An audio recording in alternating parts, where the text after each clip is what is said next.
Ladies, di era COVID-19 ini, yang awalnya kita jadi deket, terpaksa jadi jauh. Sementara kamu mau PDKT, gimana dong caranya? Terpaksa LDR kan? Yuk, langsung kita bahas. Let's go.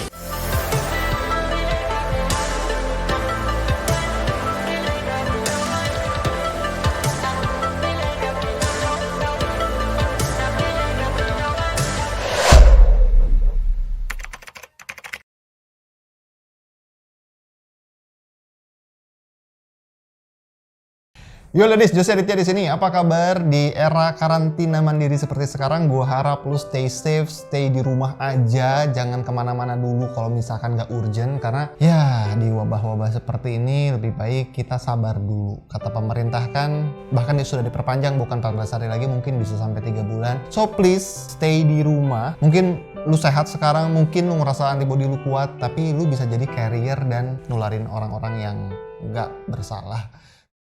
Well ladies, gue Jose Aditya di sini, seorang love life coach khusus untuk wanita di Indonesia, dan lu ada di channel gue Jose Aditya, di mana kita akan bicara banyak banget soal mindset, skill, dan strategi biar kehidupan romansa lu meroket begini.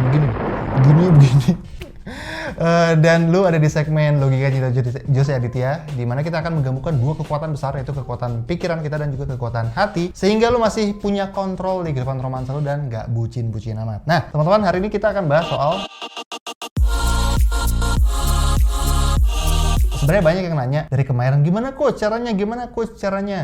Cuma gue agak hesitant untuk membahas karena hal ini tuh tidak semudah itu untuk dibahas. Apa daya kita Indonesia, bahkan seluruh dunia lagi ada era COVID-19, terpaksa diem, karantina di rumah, termasuk gue diem syuting di sini, karantina nggak kemana-mana. Akhirnya jadi LDR. Gimana caranya PDKT secara LDR? Yang pertama, gue mau ngasih tahu di awal bahwa gue tidak akan menjelaskan detail by detail tekniknya, karena akan banyak banget dan nggak cukup satu video. Mungkin bisa jadi satu training sendiri, tapi gue akan kasih rules-nya, gue akan kasih guideline-nya, di mana apa yang boleh lu lakukan dan apa yang tidak boleh lu lakukan secara garis besar, sehingga memperbesar kemungkinan lu untuk sukses PDKT di secara LDR. Dan yang jelas, kalau misalkan LDR, artinya kita perlu pakai tools, dan tools di sini banyak banget sih sekarang. Dan untungnya kita ada di zaman industri 4.0 ya kan, jadi kita masih bisa pakai sosial media, bisa pakai telepon, bisa texting, bisa video call, banyak channelnya yang bisa kita manfaatin. Kebayang nggak zaman Belanda PDKT LDR? Kirim merpatinya nyasar ya kan, kirim surat nyampenya bulan depan, terus pas kita bales, kita udah seneng banget kita balas ke sana, pas nyampe di tempat tujuannya orangnya udah nggak ada atau udah sama yang lain. Jadi beruntung kita ada di zaman industri 4.0. Oke, apa yang perlu kamu lakukan? Yang pertama adalah kamu perlu bikin rules untuk batasi interaksi, karena di dunia PDKT yang namanya frekuensi itu lebih penting daripada durasi. Nah, ini kesalahan paling fatal yang dilakukan oleh wanita ketika mereka PDKT sama seseorang. Entah itu secara langsung ataupun secara LDR seperti ini. Ketika mereka lagi texting, ketika mereka lagi sering teasing di sosial media, atau ketika mereka lagi telepon-teleponan, mereka tuh betah banget lama-lama. Bahkan ada yang sampai nggak jelas ngobrol sampai jam 2 malam, sampai jam 3 malam. Dan ujungnya, akhirnya topiknya habis. Kalau topiknya udah habis dan ujungnya, akhirnya kecakapan garing, tapi pengen, tapi kangen, sampai akhirnya terus-terusan seperti itu. Terbentuklah pola bahwa ngobrol sama lu, atau ketika kalian ngobrol akhirnya jadi garing. Dan ketika pola itu sudah terbentuk dan jadi terbiasa, yang awalnya peluang kamu begitu lebar untuk dapetin hatinya dia, malah jadi tambah kecil. Oke, jadi daripada seperti itu, kamu dari awal perlu bikin rules seberapa lama kamu boleh telepon. Boleh nggak coach telepon tiap hari? Ya boleh-boleh aja, kan gue bilang tadi frekuensi jauh lebih penting ketimbang durasi ketika lu lagi PDKT. Jadi kalau misalkan lu teleponnya tiap hari, boleh aja. Selama setiap hari lu telepon, itu ada batas waktunya. Lu yang tetapin sendiri, lu yang tahu sweet spotnya berapa. Entah itu 10 menit, entah itu 20 menit. Oke? Tapi yang jelas, jaga diri lu sendiri, tegas sama diri lu sendiri untuk tidak berlarut-larut. Karena ingat, ini bukan soal, tapi kan coach gue kangen. Bukan soal itu, tapi soal lu mau benar-benar dapetin dia, apa ya akhirnya lampiasin di awal, boros di awal, sampai akhirnya lu nggak ada lagi yang bikin lu menyatu di kedepannya. Oke?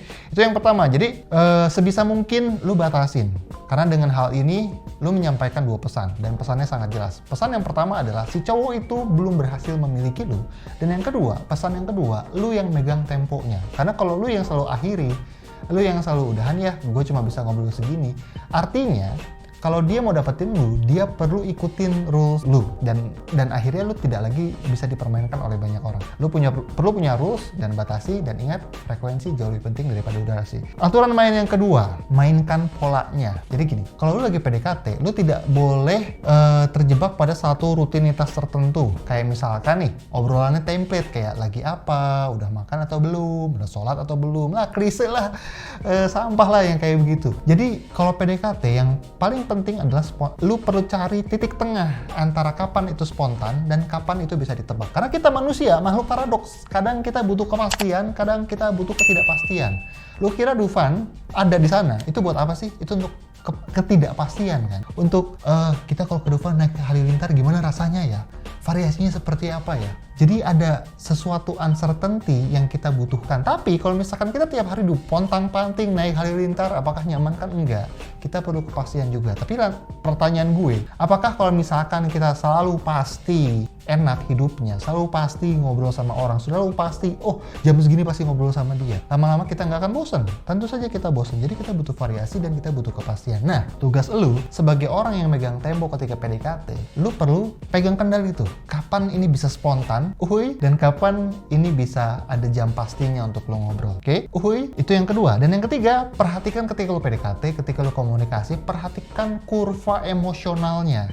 Ingat, satu, lu perlu pegang kendali, artinya lu yang menyudahi. Udahan dulu ya. Selalu seperti itu. Jadi kalau misalkan lu telepon, lu chatting, lu selalu bilang, lu perlu orang yang pertama yang mengatakan pamit. Udahan dulu ya, gue perlu ngerjain ini. Udahan dulu ya, gue mau ngobrol sama nyokap gue, and so on and so forth. Tapi sebelum lu mutusin pembicaraan, pastikan lu perhatikan kurva emosional. Jadi gini, ketika kita lagi ngobrol sama seseorang, kan kadang kita ngerasa asik banget. Kalau lagi asik tuh kurvanya kan naik dulu ya. Kurvanya naik. Nah, ketika sudah naik, lu putus di situ. Biar apa? Biar ketagihan. Karena proses manusia adiksi itu seperti itu. Proses manusia bisa ketagihan oleh sesuatu karena dia sudah sampai puncak emosional, dan ketika sampai puncak emosional, di-cut, di-break pattern-nya, tapi diulang-ulang, frekuensinya terus-terusan.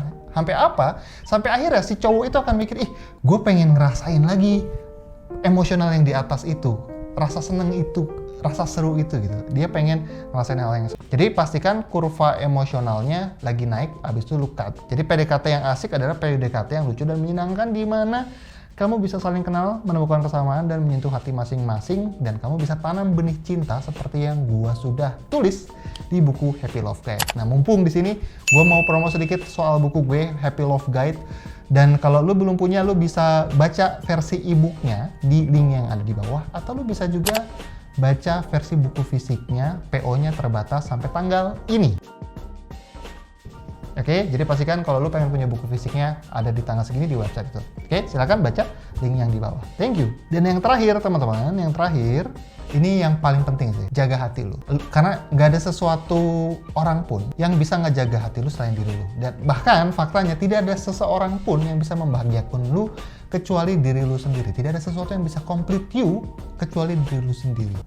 So jaga hati lu. Jangan serahin hati lu sebelum waktunya. Dan bahkan meskipun dia nyatain cinta, jangan dulu serahin hatinya. Sampai kapan? Kalau bisa sampai lu berdua sudah benar-benar married. Kenapa? Karena mereka yang udah nikah aja bisa cerai. Apalagi mereka yang cuma ngomong katanya sayang sama lu. Oke, jadi jaga hati lu. Jadi itu aturan mainnya. Aturan main yang pertama adalah bikin rules untuk batasi interaksi. Dan ingat bahwa frekuensi jauh lebih penting daripada durasi. Terus yang kedua, mainkan polanya, kadang rutin, kadang variatif, kadang spontan. Terus perhatikan kurva emosionalnya. Lu pastikan sama dia tuh sampai seru, sampai ketawa-ketawa, habis itu lagi seru-serunya cut. Itu polanya, dan lu lakukan sering berulang-ulang sampai kapan? Sampai dia nagih, sampai dia teleponin lu lagi, sampai dia yang tanda kutip minta pengalaman yang seperti itu lagi. Dan tadi tips juga, hindari percakapan yang rutin. Kalau bisa dari awal lu sudah menyiapkan dan sudah mempelajari cara bikin obrolan yang asik, dan ini juga gue bahas di buku gue Happy Love Guide. Silahkan miliki bukunya di link tersebut. Dan yang terakhir, jaga hati lu. Karena cuma lu yang bisa jaga hati lu, cuma lu yang bisa bahagiain diri lu sendiri, dan jangan serahkan hati lu sampai saatnya nanti. Kapan? Ketika akad sudah terucap. Oke, gue Jasa Aditya, semoga lu suka dengan konten ini. Kalau like, silahkan like. Kalau misalkan mau komen, silahkan komentar. Ngomong juga kita mau bahas apa di video yang berikutnya. Dan kalau misalkan ada saran, komen juga di bawah.